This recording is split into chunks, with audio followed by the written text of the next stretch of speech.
Hi, everyone. My pleasure to introduce William. Great to have you here today at our seminar. William is an assistant professor of physics at UT Austin, and his research interests are in understanding complexity using tools from statistical physics and nonlinear dynamics, and in applying these principles to problems in system biology and fluid dynamics. And today he's going to talk about comparing statistical forecasting models across a space of chaotic systems. So I'm very excited for your talk. And yeah, again, thanks for joining. Thank you very much for the introduction and for having me for this series. I should mention that if anyone has questions, just interrupt me. I have no other way of sort of seeing the chat or anything, so just jump in. And please do, so I know that I haven't disconnected. Okay, so before I jump into the nitty-gritty on this project, I thought I would just give a little bit of an overview of who I am and what my group does. So as Ben mentioned, I'm a new professor at UT Austin in the physics department. And my background is really in nonlinear dynamics and fluid dynamics. And so I've come sort of into machine learning, I guess, through the background as sort of an extension of my interest in that field.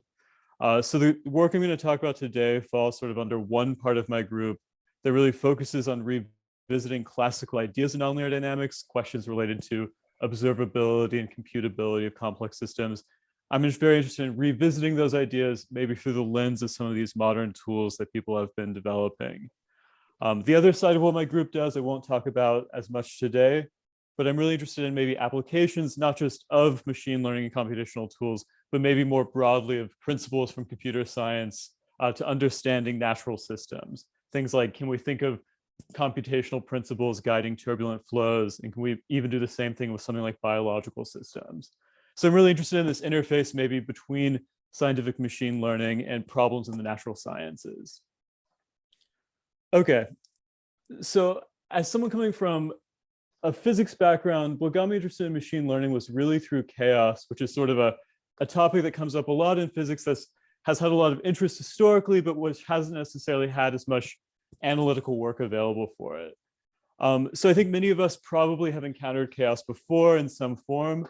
And generally, we're probably familiar with this intuitive idea of chaotic systems as being any system that's very, very difficult to predict the outcome of.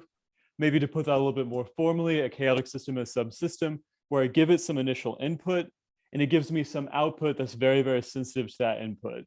So the canonical example is something like a set of differential equations. Here I'm showing of this famous 3-variable set of coupled differential equations, where if I give it some initial condition, I let it evolve for some time, I get some output location. If I give it a very, very slightly different initial condition, sometime later, I'll get a very, very different output. So if I think of the chaotic system as some black box, that black box's output is very, very sensitive to what I put in. And that's important because this idea of having this like high degree of sensitivity to input is independent of the fact that the representation of the system itself is finite, right? So I can write down these differential equations in a closed form, but actually seeing what they can do requires me to compute the output and to perform a simulation and see that this is very sensitive to the input. So when people say that chaotic systems are very, very difficult to predict, they're really trying to capture this idea of sensitivity being baked into the structure of their evolution. So one thing from chaos that I'll mention because it's going to come up later is this idea I'm talking about that you have some system that I give it an input and it's sensitive to, and the output is sensitive to the input. You can quantify that using this quantity called the Lyapunov exponent, which is just a measure of how quickly two initial conditions spread apart under the action of the flow. So I think many of us who, especially from applied math backgrounds, have probably seen all this before. But what I would really want to emphasize here is that this chaotic system can be something like a differential equation, but it can also be some generic black box. It could be a cellular automata, it could be a formal grammar. All that really matters here is that the input changes slightly, but the output changes dramatically. And so as a consequence of this property that we're all familiar with, chaotic systems have a lot of sort of secondary properties that I think are maybe underappreciated, at least within the sort of broader natural sciences community. So this idea that chaotic systems are very sensitive to input necessarily means that their dynamics are generative in nature, meaning that if I observe a chaotic system over time, I'm always going to observe new things occurring. So you can contrast that to something like a system that goes and settles on a limit cycle, where after a finite amount of time, I've observed everything I'm going to possibly see in that system. Same goes with a fixed point, where if I have a system that just goes to a fixed point or an equilibrium, after a finite amount of time, I'm not going to learn anything new. Because chaotic systems continuously generate new information, there's a lot of different ways of proving that they always have a non-zero information production associated with their dynamics. So for example, if I take a chaotic system and I maybe just partition its phase space to get like a generating partition, the symbols emitted by the process as it occupies its phase space will always be deterministic but non-repeating, which is again a signature that chaotic systems are always sort of dissipating information into their environment. And this is important because it means that chaotic systems, they produce information. And so as we observe them over time, we're always going to sort of learn more about their structure, even over finer and finer scales. So many of us are probably familiar with this idea that a lot of chaotic systems give rise to fractals. And the way those fractals form is that I observe the process over longer timescales. I gradually sort of am filling in information at smaller and smaller scales. So there's this idea that you're sort of gradually accumulating information about a region of space as you pack information into space. And so a consequence of that is that chaotic systems will always have things like continuous Fourier transforms and other integral transforms because they have information packed across many different scales instead of a few preferred scales. So chaotic systems produce information. And I think that that's an interesting question that might be of interest to a machine learning audience, because it means that they have properties that maybe make them a little bit different from other problems that people work on in scientific machine learning.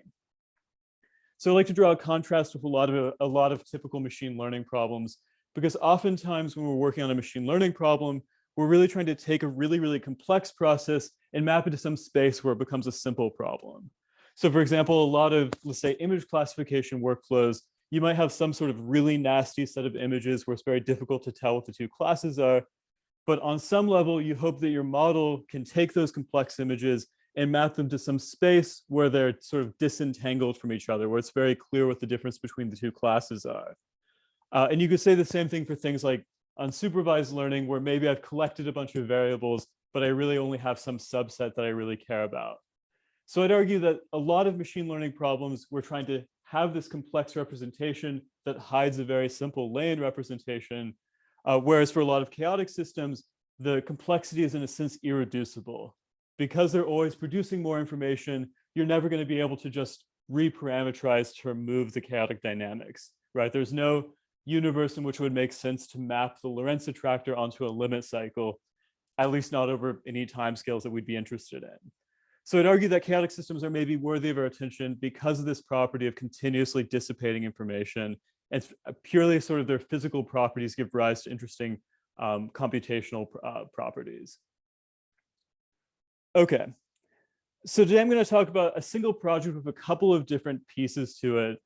First, I'm going to talk about using tools from unsupervised learning to try to map the space of chaotic dynamical systems and even perhaps eventually discover new systems in a principled fashion. Then we're going to talk about using this collection of chaotic systems to not only benchmark, but maybe probe some of the properties of forecasting models. You can imagine, since chaos is hard to predict, there's a lot of interesting things you could do with time series forecasting. And then depending on how I do with time, I'll talk a little bit about how, even if you're not interested at all in nonlinear dynamics and chaos, how some of these methods developed in the context of these systems can just be useful for general time series problems, for example, through transfer learning and things like that. But I'll start here focusing on this collection of chaotic systems and using machine learning to understand the space of different dynamical systems. Okay, so there's been a lot of work, especially over the past 10 years, on using tools for machine learning to understand properties of chaotic systems. But I'd argue a lot of the work that's been done really focuses on taking single chaotic systems. These papers all use the Lorentz attractor, which is why I'm highlighting them, and maybe using single systems as a way to test and compare different algorithms. So for example, I have something like the Lorentz attractor. I take my favorite algorithm, I take someone else's algorithm, and I compare how they perform on that system. And people use that to say that, to make claims that maybe their method makes discoveries germane to the properties of the system. but really it's only a way to compare models within the context of a single system. So a lot of work on sort of machine learning for chaotic systems maybe reveals different features of how these models interact with different chaotic attractors, but they don't necessarily allow you to make comparative claims as to how different algorithms interact with different properties of different systems. So I got interested in this problem to see if maybe we could look a little bit more generally beyond just single examples and maybe start to get an idea of how machine learning tools interact with sort of the general space of different dynamical systems that are known. So the past couple of, I guess, years of sort of a pandemic hobby, I went through the literature and I put together a database containing 132 known chaotic attractors. So beyond just the Lorentz attractor, I tried to find as many other attractors as I could that represented different types of systems that people had claimed exhibit chaotic dynamics. And this is a bit of a manual process because it involves looking at going through the sort of the literature. I started from Lorentz's original paper and sort of citation traced forward, and looking for every time someone wrote down some low order set of differential equations that they claimed was chaotic, re-implementing it, confirming that their claims were true, and then sort of putting it all in a somewhat systematic format. So it's a little bit manual creating a database like this. But the hope in doing this is that maybe now by having a bunch of different systems, we might be able to just try running algorithms on all of them to compare how algorithms perform across a space of different systems. So going from a single system, the Lorentz attractor, to really looking at sort of the broader space of chaotic dynamical systems and how algorithms interact with them. And I should mention that, system like the one I'm showing, this Lorentz attractor, is sort of a toy example, but a lot of the systems that I found weren't necessarily just mathematical curiosities. They were specific models that people had developed in the context of a domain-specific problem. There's a lot of examples in neuroscience of sort of Hodgkin-Huxley type models that show chaotic behavior, as well as in all sorts of weird areas like orbital dynamics or biochemistry. You see these. So this includes practical examples, not just sort of toy problems as well. So I have this giant collection of chaotic systems, and the hope is that we can use this to make somewhat systematic claims about how different learning models interact with different types of systems. So just to get an idea of what this sort of data set looks like, every single one of these systems, I have a differential equation in some format where you can integrate it, generate new data, et cetera, et cetera. But importantly, each one of these systems has different numerical properties that we can use to make sort of quantitative claims about how they compare to one another. So rather than just saying, oh, these all look differently, each one of them has, for example, different Lyapunov exponents, the measure of chaos, as well as other sorts of features. And for sort of machine learning audience, I'll mention that this data set is sort of available in a sense, sort of a form where it can be used as a general benchmark.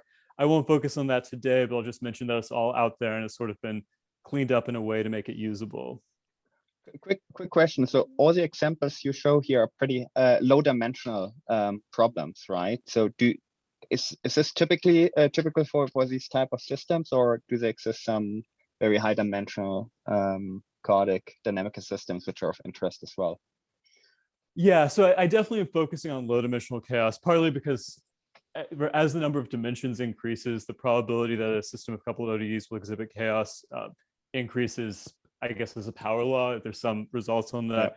So as a result, the more dimensions you have, the more likely it is that you'll see chaos.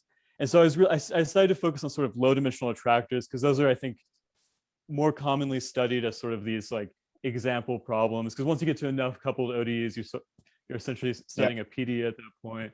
So I do have this sort of artificial truncation based off of sort of low dimensionality. And beyond that, there's also the fact that these are all sort of published systems, but there's effectively an infinite number of systems. So I would take this as sort of a survey of chaotic systems, maybe as they've appeared in the published literature. So when people talk about chaos, what do they really refer to, rather than necessarily being a survey of everything that's out there. Got it. Yeah, and we'll come back to the idea of how do we find new systems, given that we're just starting with what people have chosen to publish. Okay, so I mentioned, I have this picture showing all these different systems. Can I maybe say something about how these different systems relate to each other? So for each of these systems, I went through and I calculated a bunch of different attributes that describe maybe quantitatively how these systems differ from each other. So there's the Lyapunov exponent, which I mentioned earlier, which people would commonly call a measure of how chaotic a system is. So it's not 100% this way, but most people would say that systems with larger Lyapunov exponents are more chaotic and therefore harder to predict. And so that attribute, you can associate each system with a different Lyapunov exponent. But then there's other sorts of properties that you can use to quantify these systems. I already mentioned information production as being informative for chaotic systems. So every one of these systems has an entropy rate associated with it as well. And then I mentioned before that a lot of these low dimensional chaotic systems are fractals. So you can associate a fractal dimension with each system, which is some measure of how the system sort of fills the space that it occupies. So that's 3 attributes that describe each system. But what I really did is I went in and for every one of these systems, I computed hundreds of different attributes. There's entire sort of libraries that you can use to calculate every possible interesting thing from a time series. And so really every one of these 132 systems has sort of this unique fingerprint consisting of, in this case, around 1,000 distinct features that describe all sorts of different properties that might differentiate it from other systems. And so the idea here is that now, instead of just having a bunch of pictures of different dynamical systems, every one of these 132 published systems is now associated with a 1,000-dimensional feature vector. And that's nice because now they have these high-dimensional vectors. Maybe I could use them to get an idea of how these different differential equation sets relate to one another. So what I'm going to do is I have these really high-dimensional feature vectors describing the different mathematical attributes of each system. And I'm going to create an embedding, which is just a low-dimensional representation that preserves distances from the high-dimensional space. So when I do that for this data set, I get this. So this is a 2-dimensional embedding of that higher dimensional vector space describing the different attributes. And so every point on this plot corresponds to a different one of those 132 dynamical systems that people have published that exhibit chaos. So every point here is a dynamical system. And then the clusters that I'm showing are just an unsupervised clustering that shows the different sorts of families of dynamics that pop up here. And what's nice about this is that now I can go in and look at single systems and identify that there appear to be sorts of families of different chaotic systems present within the data set. So for example, after Lorenz published his original paper, there was a lot of follow-up work that sort of more or less consisted of variations on his original equations. So that pops up as an entire family of dynamics that is more or less indistinguishable as far as the mathematical properties are concerned. But then there are other sorts of weird branches, like there's a solution branch where there appears to be sort of spiking dynamics, which are associated with a lot of these neuron models that I mentioned. And then there are families that I don't quite know what differentiates them, but they have these sort of wave-like dynamics that, to my knowledge, doesn't have a clean single mathematical property associated with them. And to me, this is interesting because it suggests that even without imposing sort of strong priors from our mathematical background and just calculating everything and throwing it into sort of embedding, we can maybe start to pull out different types of dynamics that aren't necessarily visible when we just look at the traditional properties that people use to quantify these differential equations. So when you have a map like this showing, oh, these are all these systems that have been published, they sort of have these different relationships with one another, the first thing that comes to mind is what happens in these gaps between systems, right? Like I've shown that published systems maybe have some sort of manifold of similar systems, but are there other types of dynamics that haven't been found? So one of the things that my group is working on right now is trying to navigate this space of systems to find new dynamical systems using this sort of recent set of techniques in the literature called intrinsically motivated discovery. So the idea here is that if I have some unknown space that I want to navigate, I can train a model that sort of searches that space. In this case, maybe I take my embedding and I search for low density regions. I collect observations in those new regions, and then I create a new embedding that includes what I just learned. And then I repeat this searching process. So I sort of update my atlas at the same time as I look for new solutions. So in the context of this problem, there's a little bit of subtlety because the embedding is not invertible. And so you have to use, we're using genetic algorithms to recombine differential equations. But the takeaway is that by having this ability to take all of these different dynamical systems and put them in a chart like this, we enable maybe the ability to try to find qualitatively new types of dynamics than what has been observed before in the literature. And that's something I think is really exciting, and it sort of shows how some of these new methods can maybe allow us to sort of refresh some of these older scientific problems. Okay, so that's my collection of data sets. And so I'll change gears and talk about how we're going to use this large collection of data sets to maybe revisit a traditional problem in machine learning, which is this question of forecasting. And the hope is that by having all of these different data sets or all these different dynamical systems available, we might be able to quantitatively say something about how different time series models perform on different types of systems in this data set. Okay, so for the next bit, I'm going to be talking about a forecasting task. So just to make sure we're all on the same page, when a forecasting problem that I'm going to be setting up is going to be an autoregressive problem. So the idea here is that every one of these dynamical systems I can use to generate as many time series as I want. I can just integrate them for as long as I choose to do so.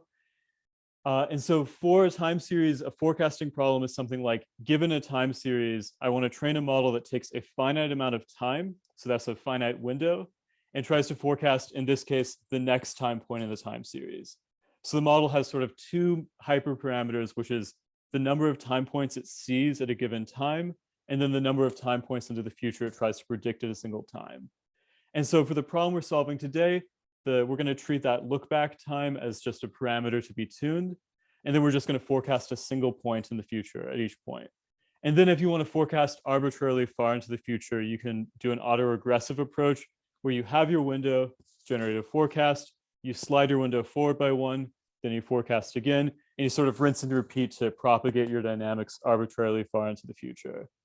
And as at least historically, a sore spot for a lot of forecasting models has been the point at which your window no longer overlaps with your training data at all. So you're just predicting based on your past predictions.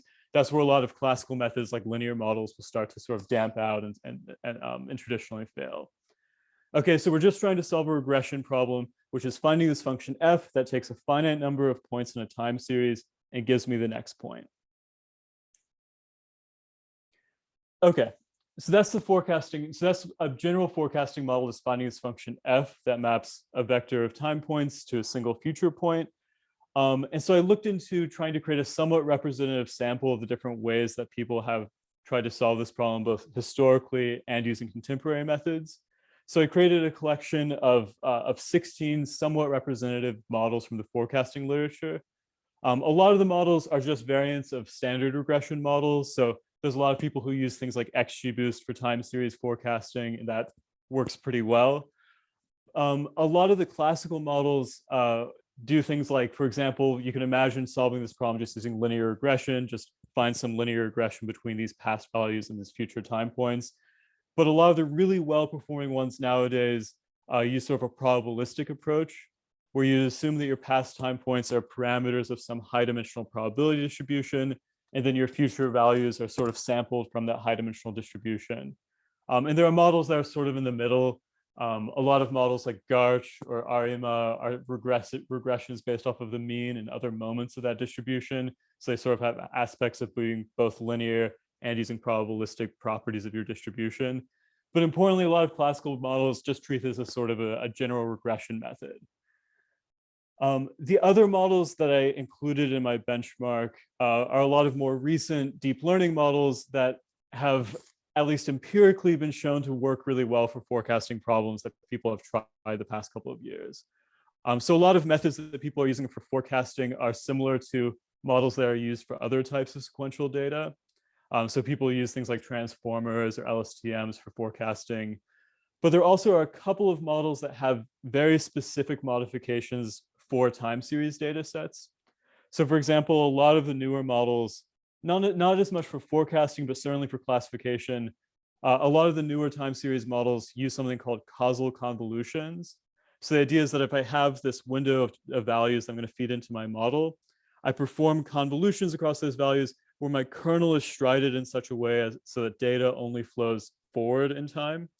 So in other words, you don't have this issue where your network is going to learn a representation that violates causality. And it turns out that adding that sort of special trick to your convolutions actually leads to pretty strong empirical improvements in time series modeling. I think that the intuition there is that if you have some process that's occurring faster than the rate at which your time series samples, you could imagine it would really matter to respect causality in your representation. So some of these models, like the temporal convolutional network, have these special modifications for time series. And then the other aspect of time series forecasting models that doesn't necessarily pop up in other large models that people use for other types of data is that a lot of the really nice models that have come out the past couple of years use a hierarchical approach to time series, where instead of having a single model, you essentially have a model that's a stack of models, and each part of the stack tries to basically forecast in a single frequency. And then at some point, at some later layer of your model, you aggregate all these different frequency forecasts together into a single consolidated forecast. So there is work that sort of takes advantage of the special features of time series to generate maybe better predictions than just a black box LSTM. Okay, so these are a bunch of different forecasting models that people have proposed that represent the different approaches that people take to this task. So what we're going to do is we're going to take our 132 systems and we're going to use it to design a benchmark testing how all these different forecasting models interact with these 132 different chaotic systems. And these are maybe details for people who are interested in this sort of thing. The structure of this benchmark, as I learned, setting up a fair benchmark requires a bit of effort. The way I designed this benchmark is that all of these different models have different hyperparameters, right? The deep learning models, you can tune optimizing rate, you can tune all sorts of batch size, et cetera, whereas the more classical models don't have equivalent hyperparameters. So out of fairness, the main hyperparameter I'm going to tune here is going to be the look back window. So all of these different models have some timescale like hyperparameter. So we're going to tune that hyperparameter separately for every model as well as separately for every system. As far as evaluation goes, we're going to use a couple of different time series metrics to say whether a forecast is good or bad. It's not going to end up mattering too much, but I'll just mention that that is something that we paid attention to.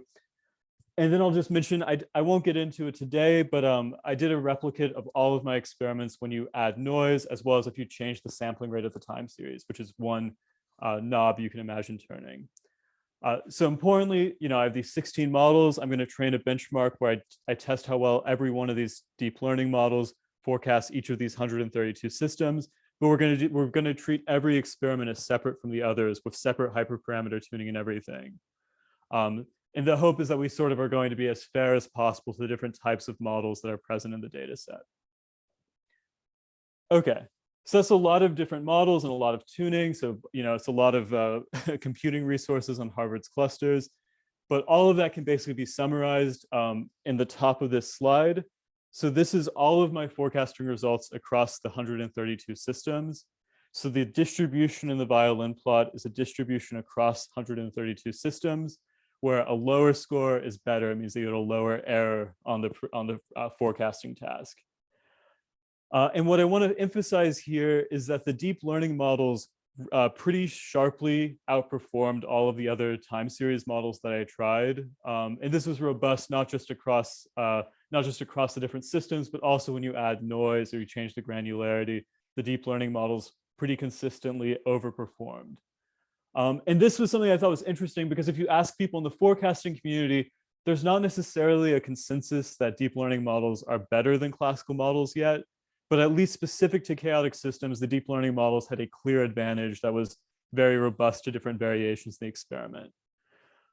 And that's something that I thought was exciting because, as a few people I'm sure in this audience are well aware, at least within the physics community, this question of being able to predict chaotic systems is certainly something that people have been working on for years using all sorts of handcrafted sort of inductive bias type models. So as I'm sure people have seen, there's 4 decades and dozens of PRL papers where people have tried to use every trick in the book to come up with a time series model that can predict things like the Lorentz attractor for a couple of periods. But what's cool here is that without even doing that much tuning or hyperparameter searching, I could just download NBeats, which is sort of one of these new hierarchical models, and I can get predictions of chaotic systems that sharply overperform any other method that people have proposed in a domain-specific context. So just out-of-the-box methods developed for completely different contexts end up being state-of-the-art for forecasting chaotic systems, which is something that I thought the deep learning models were going to perform well, but I wasn't expecting them to outperform this strongly, especially compared to models that have been maybe designed specifically for chaos in mind. And at the bottom of this slide, I'm just showing an example of one of the predictions. So again, I did 132 systems. This is just one of them. And you can see what I mean here, where the Mackey glass system has these complex dynamics. The models perform okay, but then you can see that this NBeats model, which is one of these hierarchical models, basically perfectly predicts that system, which is, in my opinion, pretty crazy. Can I ask a quick question? Yeah. So how difficult is it to add an additional model here, like run with the library? If I would give you another model for benchmarking, is this relatively straightforward? Yeah, I updated everything to make it easier to, especially because it's a benchmark. So I'm hoping to, Yeah. as long as I have the computing resources available, I'm hoping to be able to keep it alive. You don't have to rerun all the experiments. You can just like the training partitions and or the training sets are all frozen and everything. So you can just rerun the experiments for the new model. Yeah. Yeah, because okay, I'm talking about, sorry, go ahead. No, that's excellent. I mean, we can talk offline. I would really like to see how an RNN is doing here, because I can see that an LSTM might be not optimal for this task. So, but yeah, okay, let's talk about this offline. Would be really cool if we could add a model.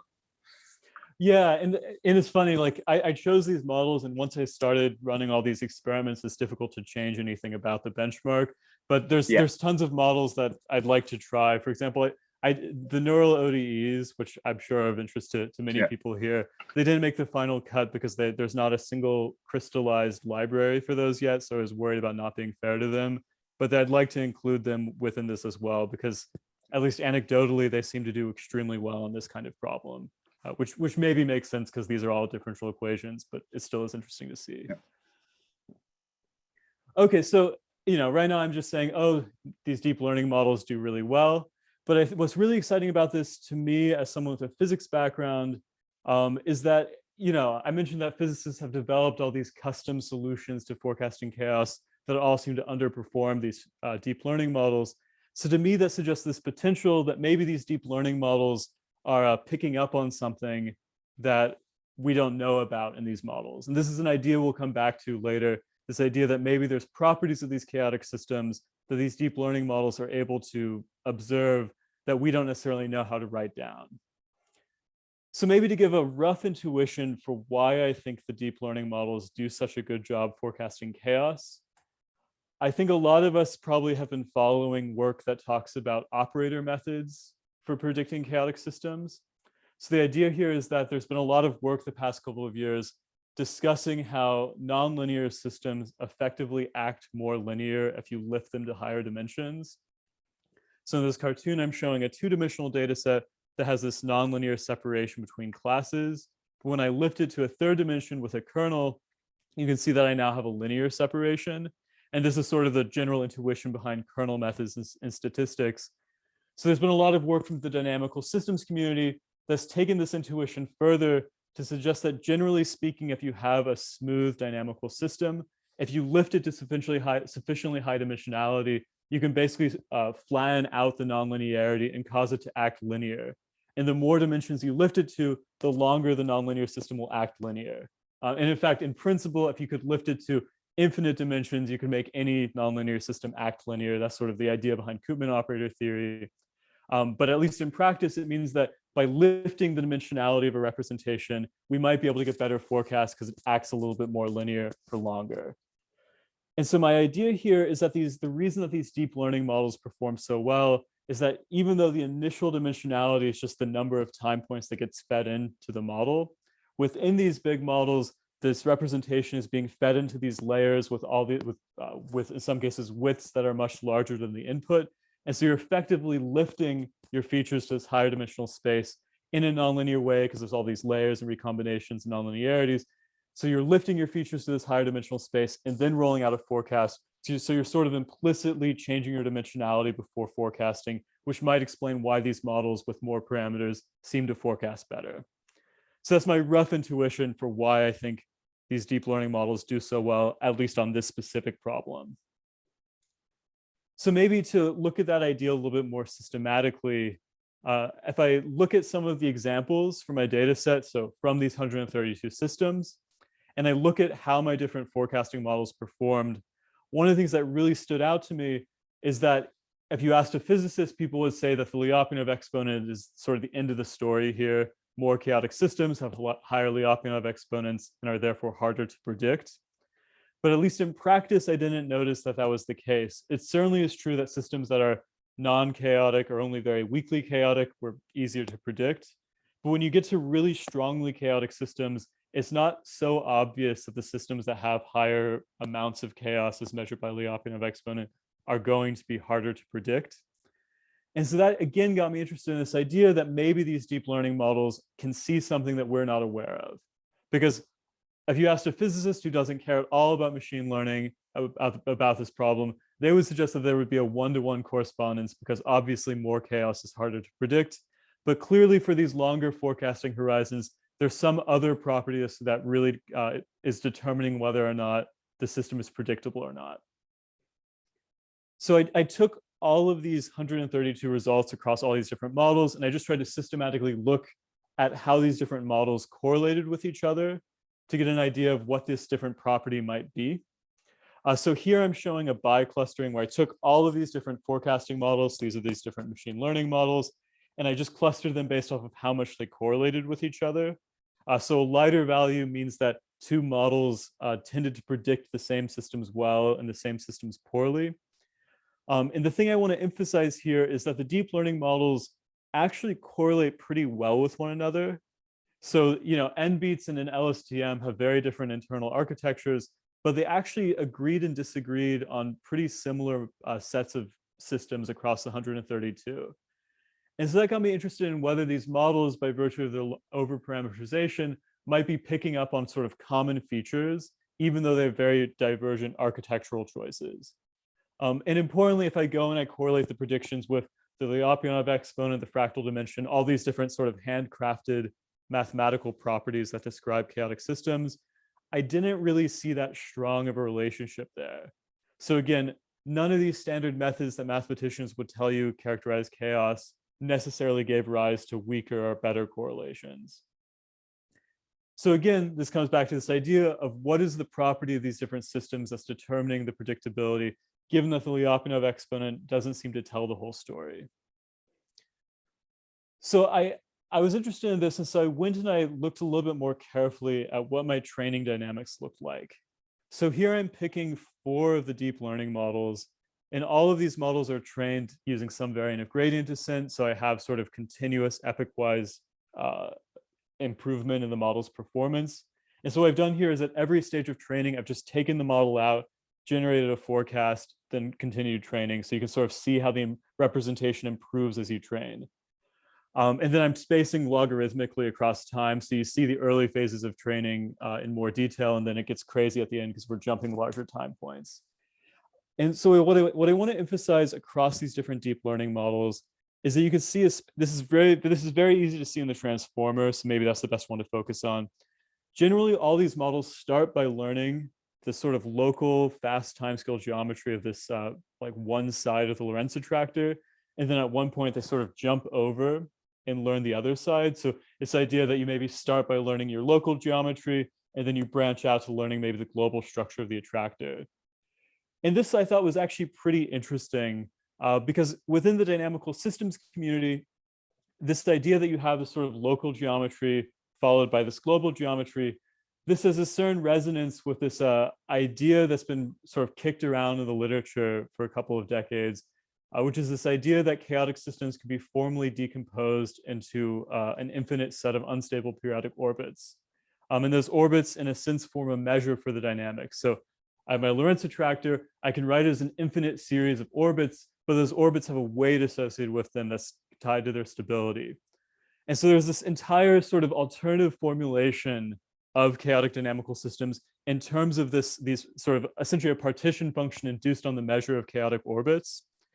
And so the idea is that maybe this hierarchical representation of chaotic systems in terms of these orbits has something to do with the structure of how these models are learning. They maybe start by learning the most stable, unstable orbits, and then they gradually start to learn the less stable orbits. And so maybe learn things in order of their stability. And so you can imagine maybe trying to define a mathematical metric that is related to this hierarchy of orbits.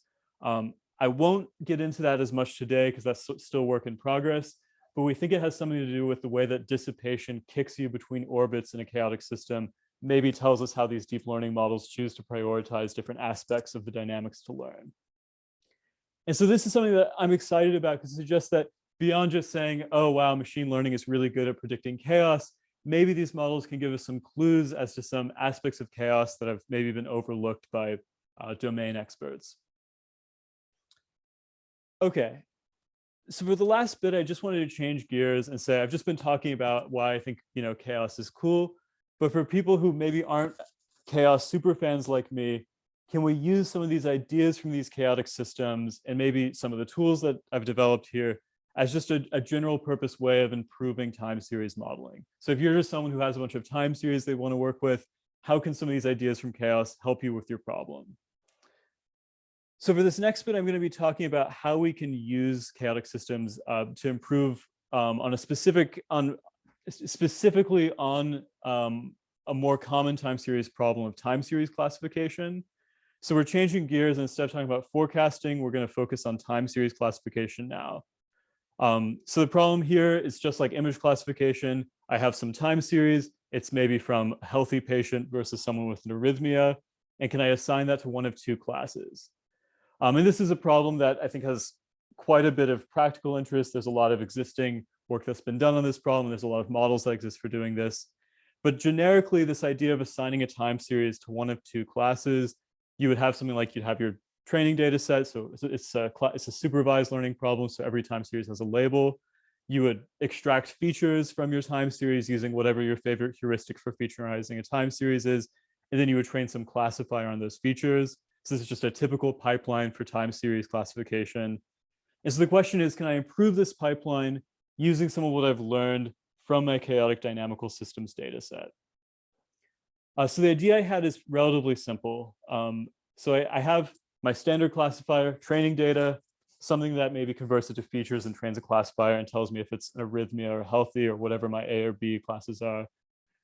So I'm going to do something a little bit more elaborate, which is I'm going to use my chaotic systems data set for a transfer learning context before I train my classifier.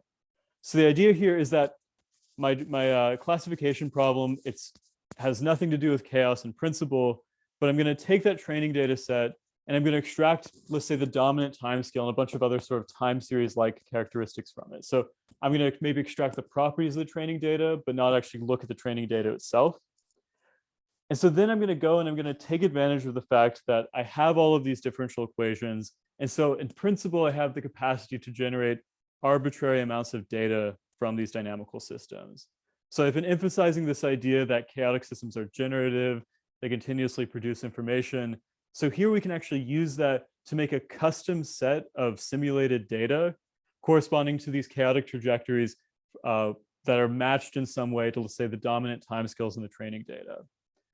So I just mentioned this because it's sort of a subtle point here that this isn't just the same as traditional transfer learning where you would just take a bunch of time series that you found online, train a model, and just say that you've pre-trained in some way.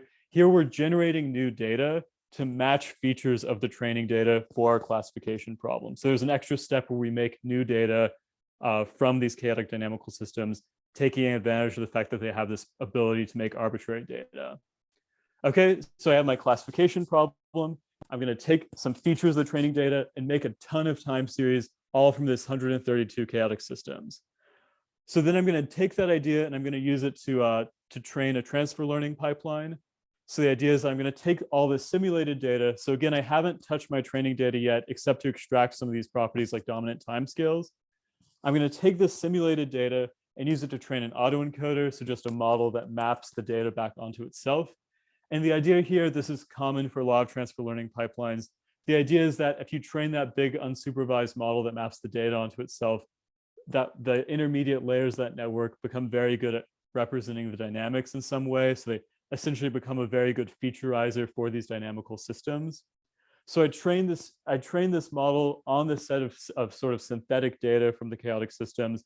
Then I take the encoder portion out So that's the part that sort of takes the data and maps it to some new space.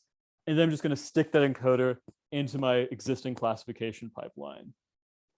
So what I want to emphasize is that in many ways, this looks like a standard transfer learning problem, right? Where I trained some big model on a bunch of data. I took the layers out and I stuck them into a problem with less data, my actual classification pipeline. But the added step here is that we make new data to match features of the training data set. And I mention that because this has, at least in principle, conceptual similarities to these people who, for example, use pre-trained GAN models to generate extra images for smaller image classification problems. So in their case, their generator is a literal generative network that samples a probability distribution. Here, our generator is a collection of differential equations. But the usage is the same, which is you take some aspect of your training data and you make a bunch of new data to match it, and you transfer learn off of that new data set. Okay, so that's a lot of steps, but the idea is we've basically used the chaotic systems to just make a bunch of fancy time series that match the training data, which hopefully will help us find a model that better represents the features that are important for a classification problem. Okay, so if you do this, it actually works pretty well. So there's a pretty well-known benchmark for time series classification. It's the UCR benchmark, and it basically is a bunch of different time series classification problems. It has the A-B of arrhythmia or non-arrhythmia, but it also has things like, is this bird call from a robin or a blue jay, et cetera, et cetera. It's just a bunch of different problems where you're trying to assign time series to one of two classes. And if you do a traditional time series classification model, you do pretty well. But when you add this extra step where you generate all the synthetic data from the chaotic systems and transfer learn, you actually get a pretty noticeable improvement on the suite, which I think is actually pretty crazy. And what's nice about this is that it's not just like, oh, if you use transfer learning, it's just a better starting point. Because if you remove that step where you match the timescales of the synthetic data to the training data, you don't get that improvement. So the fact that you're actually borrowing from the training data to help improve your synthetic data sampling actually gives rise to a lot of this improvement. And what's even crazier is if I restrict the number of chaotic systems that I use, so instead of using all 132, I just use a couple of them, I'll see a noticeable drop off in the accuracy of my classification benchmark. And to me, that's interesting because it suggests that the diversity of different dynamics present across all these different systems is giving us some improvement or maybe a better way to train a model that featurizes time series. And so the takeaway here is that even if you think all this chaos stuff isn't that exciting, we can still maybe take advantage of the fact that they have these interesting properties of generating data to just help generally with working on time series. Okay, so I won't get into this because I want to make sure that there's time for questions, but I'll just mention that you can imagine I have a bunch of differential equations that can generate time series. So there's a lot of other stuff you can imagine doing with this data set. So a couple of things I looked into in the paper that I won't focus on here is I did try benchmarking neural ODEs because can neural ODEs learn the outputs of actual ODEs and how well does that correlate with the different properties of the ODEs? And then I also did a symbolic regression task. So can we guess the right-hand side given the dynamics? So there's some interesting stuff with how those interact with these different types of systems. There seems to be correlation between Lyapunov exponent and symbolic regression performance, which is something I find really curious. But there's a lot of other stuff. So if people are interested in that aspect, that's all in the paper. Okay, so I'll just wrap up by mentioning that, I've been talking a lot about the generative aspects of chaotic systems, this idea that they shed information into their environment. And so a lot of what my group is working on now, and maybe just what I'm thinking long-term might be worth pursuing, is maybe whether this idea that you can think about chaotic systems as generating information might allow us to maybe come up with different kinds of models for working with time series that take advantage of the fact that you can reduce every time series to some finite state machine. And so right now, some of the stuff we're interested in is whether you can, for example, if you're given some time series from some weird biological system, maybe a gene expression network, without knowing anything about the underlying dynamical system, can you look at maybe the algorithmic complexity of the underlying dynamics just by looking at properties of the time series? And can that tell you something about how the minimal sorts of models that exist in the real world correlate with the kinds of models that we would use to maybe learn the structure of that time series? Okay, so I'll go ahead and wrap up there. And I'd be happy to take any questions. Thank you. Thank you very much for your talk. Excellent. Okay, yeah. If anyone has some questions. So, Hi, okay. can you hear me? Oh, hi. Yeah. So thank you for the talk. I had a question in regards to the long time prediction of these models. So something I've seen when building models for chaotic systems like this is often they'll land on periodic orbits or fixed points that I don't expect to actually exist. Have you tried doing things like calculating the Lyapunov exponents from the systems you get or other statistics that require long time prediction? So I haven't tried that. I haven't tried calculating Lyapunov exponents from the models, partly because I didn't mention this, I realize now. All of the benchmark I did here was univariate, because some of these forecasting models don't support multivariate. So it's harder to get a Lyapunov exponent that's sensible from univariate data. It's possible, but it's not necessarily as reliable. For the neural ODEs, which is one of the things we're playing around with now, those are perfect for doing multivariate predictions. For those, you can get a Lyapunov exponent out. We haven't looked to say like, oh, more chaotic systems have better matching Lyapunov exponents or anything, but we have noticed, at least informally, that the neural ODEs do seem to land on unstable orbits. And in fact, if you undertrain the neural ODEs, they tend to just get stuck and think that an unstable periodic orbit is stable. And that's something that we think is kind of interesting, right? Because it maybe suggests that they really are learning this hierarchical representation where they start with some orbits and branch out from there. But as for the other models, we haven't done forecasting long enough to say whether the same thing is happening. It's just something I've noticed for the neural ODE models. Interesting, thank you. So for the neural ODE models, is your state there, is that a delay coordinate embedding? Yeah, so for the neural ODEs, for the univariate benchmark, yeah, I just used a delay embedding as that input time scale, as that like hyperparameter corresponding to the number of points it sees. But when I was seeing models getting stuck on UPOs, that was when we were doing multivariate. So that was when we were actually just taking the raw three-dimensional Lorentz and seeing if we could predict it, which I imagine other people have tried. It's something that we noticed that we've been poking around in. Yeah. So when you do so like say the univariate case with the delay coordinate embedding for the neural ODEs, have you tried non-uniform embeddings there? So like where your spacing back in time is not constant? I haven't tried that. I know that's one of the big advantages of neural ODEs is the irregular spacing, because like the latent CCM paper at ICLR last year, that was one of the big advantages over traditional CCM. But yeah, we haven't tried that yet. Okay, thanks. Yeah, it was a very interesting talk. Thanks.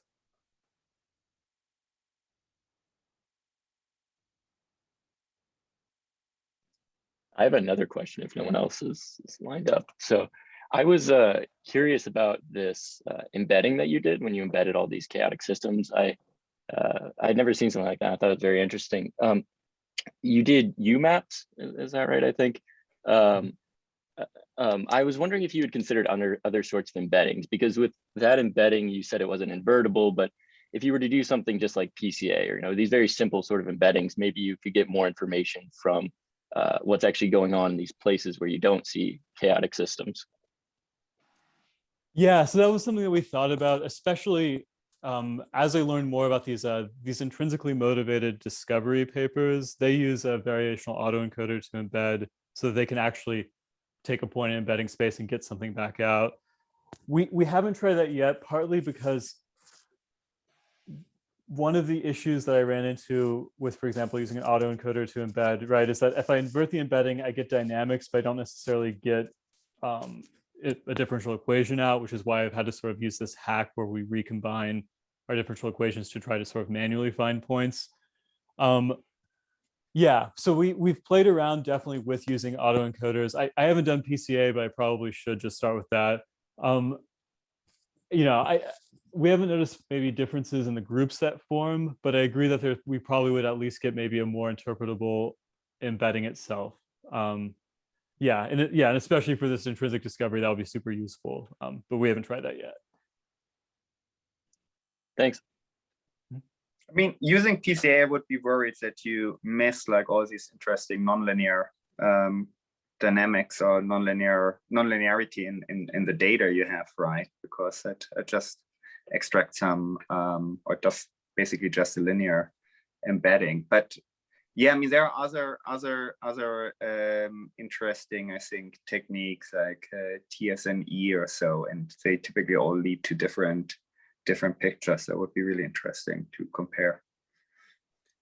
Yeah, one of the things I was poking around at was doing some sort of feature importance, right? Because I'm computing 1,000 features, but presumably the ones that really are separating these classes are some subset of them.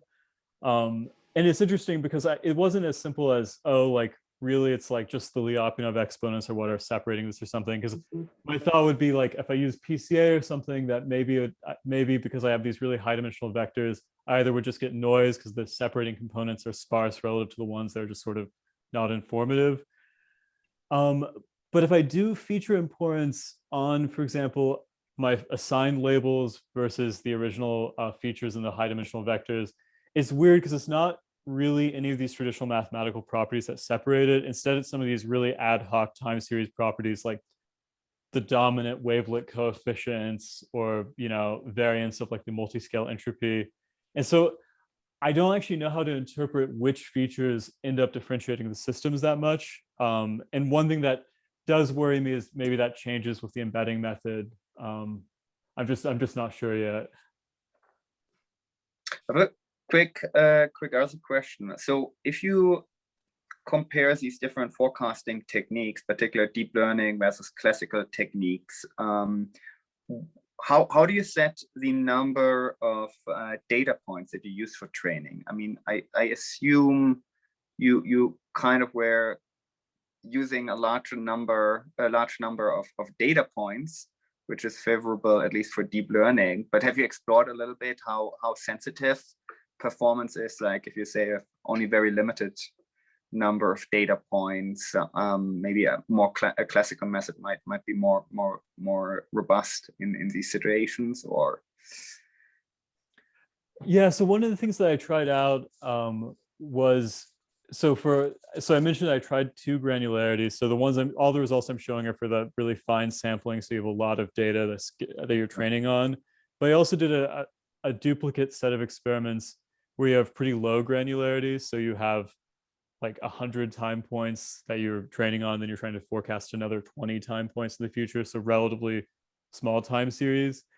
And I still saw a bit of an edge for the deep learning models on those. One of the things that you have to do, right, is you have to retrain your window hyperparameter, because if you sample at a different rate, the window relative to the natural timescale is different.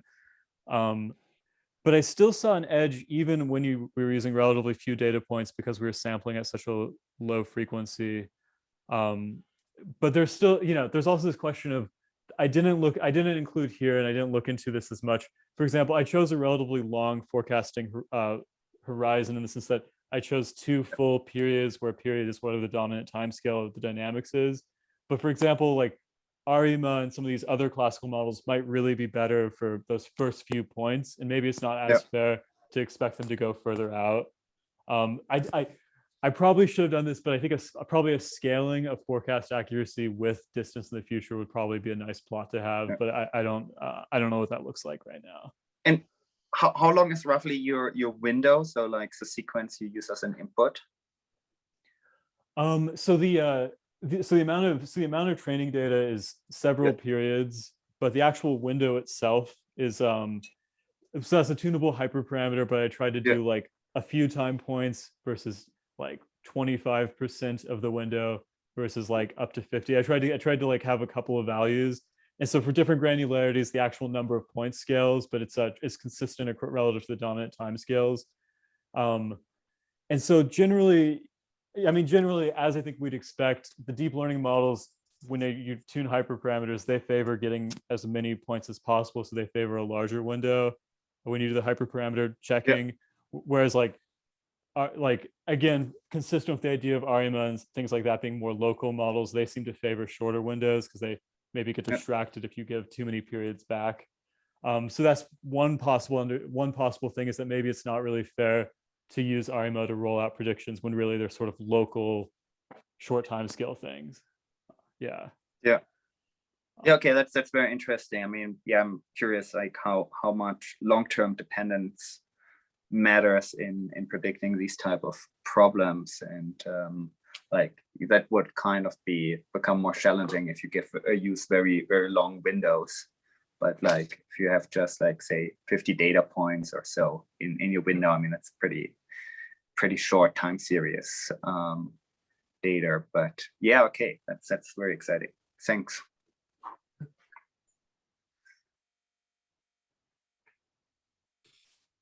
Okay, I think it's. Oh, sorry. Go ahead. Oh, okay. So sorry. Okay, maybe just one last question. So I was wondering, like, have you tried using like echo state network for like doing this? Because things like at least in the chaotic like system forecasting, like the community, there seems to be so reservoir computing seems to be pretty popular. So yeah, I'm just wondering, like, have you try including like this family of methods for your case here? Yeah, so yeah, I agree that that's something I learned in the process of doing this, is that I completely neglected reservoir computing, which is a whole area that has looked at this problem a bit. One of the issues I ran into is I couldn't find a single agreed upon model that everyone uses. And this is the same issue I had with the neural ODEs, is I sort of favored picking models where everyone had agreed this model modulo a few hyperparameters is what we're going to use. Whereas at least when I looked into the reservoir computing, I couldn't find like an agreed upon standard model to use. And so I didn't want to cherry pick a model and then it turns out someone else's model is what people really like. But I know that there's at least one person who is running a reservoir computing benchmark using this code or using the library. But I haven't seen his results yet. Because I agree, because that would be interesting, because those are much easier to train and much faster to train. So if they are both faster to train and they overperform, that might suggest that there's something really fundamentally different about this problem versus other time series problems. Yeah, like I think recently there are a few interesting papers that provide theory for why resolver computing like does really well in this type of chaotic system forecasting.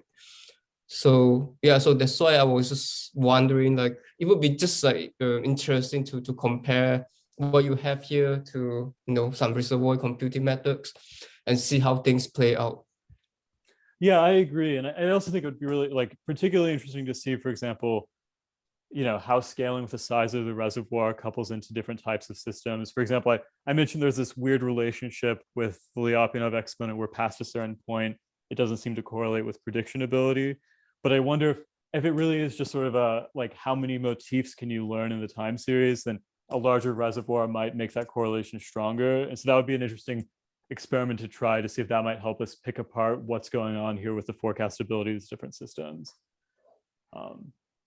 Yeah, and I wonder maybe if you like, for example, the size of the reservoir might allow you to resolve more unstable orbits, right? Because I always read that people claim that you're learning motifs with these random connections, so maybe those motifs correlate to these unstable orbits or something.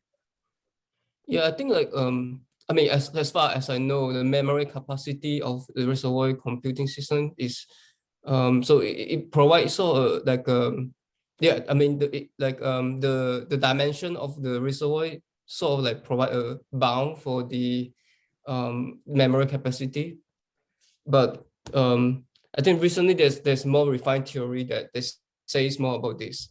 I think they even use like Tarkin's embedding theorem. They put some type of theory like this for reservoir computing. Like I mean, particularly just echo state network. Yeah, but yeah, I don't know. Yeah, I just think that it will be interesting to see yeah, how different methods compare, right? I mean, for this particular family of systems. Yeah, I agree. Especially like one of the things that like after the paper appeared, a few people in the reservoir computing community reached out and mentioned that at least from what they've seen, there's a stronger relationship between for example, what the Lyapunov exponent and forecasting performance, at least for the models that they've tried, which is not something that I saw. And so that's one thing that I was wondering is, maybe this is an artifact of the fact that these models aren't really designed for this kind of problem per se.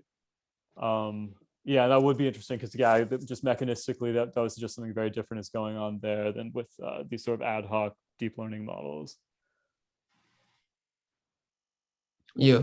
Well, one quick final question from my side, just out of curiosity, for the deep learning methods.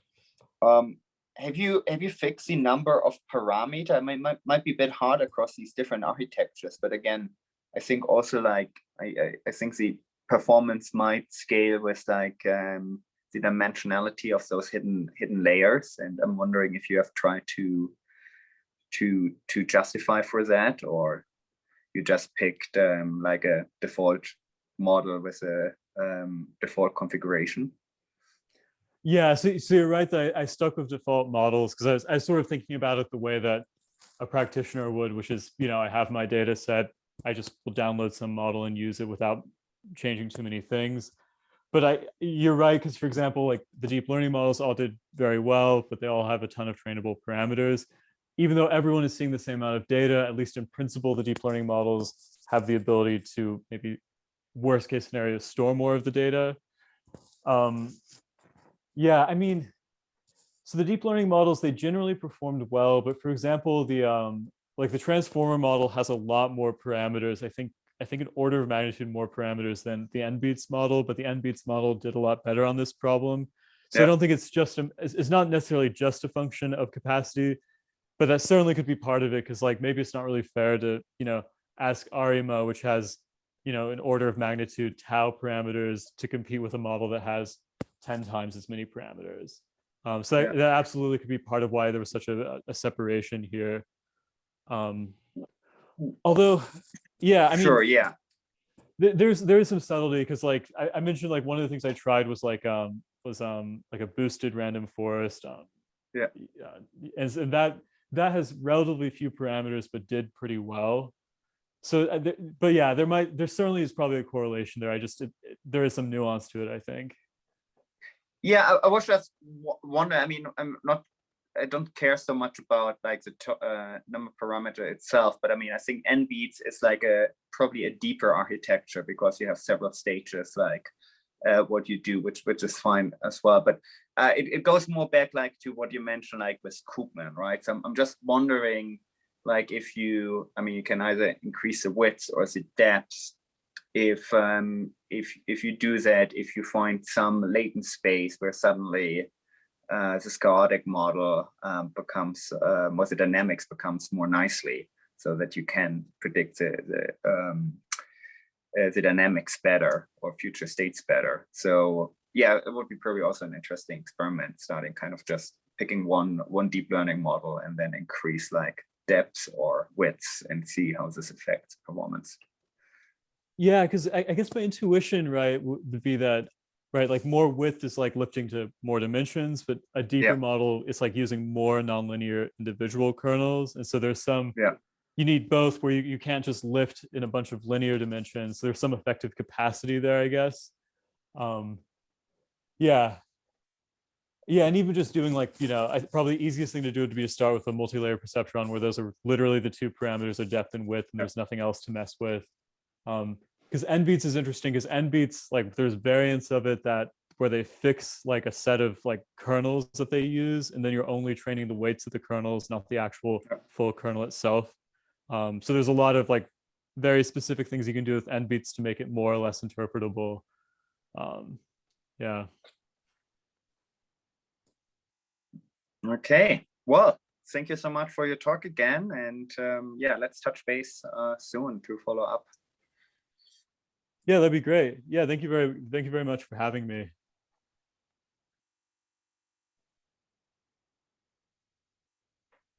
Okay, perfect.